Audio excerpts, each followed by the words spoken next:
నంద్యాల పట్టణం ఫరూక్ నగర్లోని శ్రీ శారదా విద్యాపీఠం పాఠశాలలో అనిల్ పురిటి మరియు పిల్లల హాస్పిటల్ నందు డాక్టర్ అనిల్ కుమార్ రెడ్డిచే ఉచిత వైద్య శిబిరం నిర్వహించడం జరిగింది। ఈ శిబిరంలో విద్యార్థులకు ఆరోగ్య పరీక్షలు నిర్వహించి అవసరమైన వారికి ఉచితంగా మందులను అందజేశారు। చిన్నారులలో ఆరోగ్య సమస్యలను ప్రాథమిక దశలో గుర్తించి చికిత్స అందించడం ద్వారా ఆరోగ్యంగా చురుకుగా విద్యాపరంగా ముందుంటారని వైద్యులు సూచించారు। ఇటువంటి ఉచిత వైద్య శిబిరం పేద ప్రజలు నివసిస్తున్న ప్రాంతంలో అలాగే శారదా విద్యాపీఠం పాఠశాలలో ఏర్పాటు చేసిన డాక్టర్ అనిల్ కుమార్ రెడ్డికి స్కూల్ ప్రధానాచార్యులు వెంకటేశ్వర్లు ప్రత్యేక ధన్యవాదాలు తెలిపారు।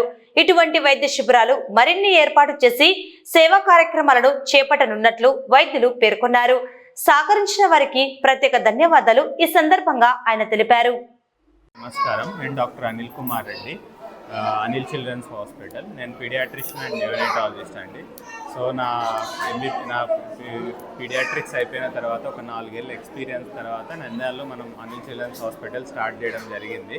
సో ఇవాళ మనము ఈ శారదా విద్యాపీఠం హై స్కూల్లో వెంకటకృష్ణయ్య గారు సార్ ఆధ్వర్యంలో ఈరోజు మనం మెడికల్ క్యాంప్ నిర్వహించడం జరుగుతుంది। ఈ మెడికల్ క్యాంపులో చిన్నపిల్లల ఆరోగ్య సమస్యలు గుర్తించి వాళ్ళకి తగిన మందులు ఉచితంగా ఇవ్వడం జరుగుతుంది। ఈ మెడికల్ క్యాంప్కి సహకరించిన డాక్టర్ సహదేవుడు సార్ గారికి, శివనాగరెడ్డి సార్ గారికి కృతజ్ఞతలు తెలుపుకుంటున్నాను। డాక్టర్ అనిల్ కుమార్ రెడ్డి గారు చిన్నపిల్లల వైద్య నిపుణుల ఆధ్వర్యంలో ఈ నంద్యాల పట్టణంలోని ఫరూక్ నగర్లో స్లమ్ ఏరియాలో పేద ప్రజలకు పేద చిన్నారులకు ఈ ప్రీ మెడికల్ క్యాంపు నిర్వహించడం ఎంతో సంతోషదాయకం, ఆనందదాయకం।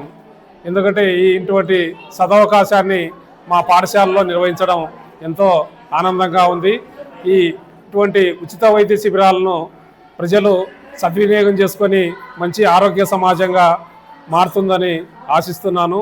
ఇటువంటి కార్యక్రమాన్ని మా పాఠశాల నిర్వహించినటువంటి గౌరవనీయులు డాక్టర్ అనిల్ కుమార్ రెడ్డి గారికి శ్రీ శారదా విద్యాపీఠ ఉన్నత పాఠశాల తరఫున ప్రత్యేక ధన్యవాదాలు తెలియజేస్తున్నాం। అదేవిధంగా సరస్వతి విద్యాపీఠం తరఫున కూడా ప్రత్యేక ధన్యవాదాలు తెలియజేస్తున్నాం।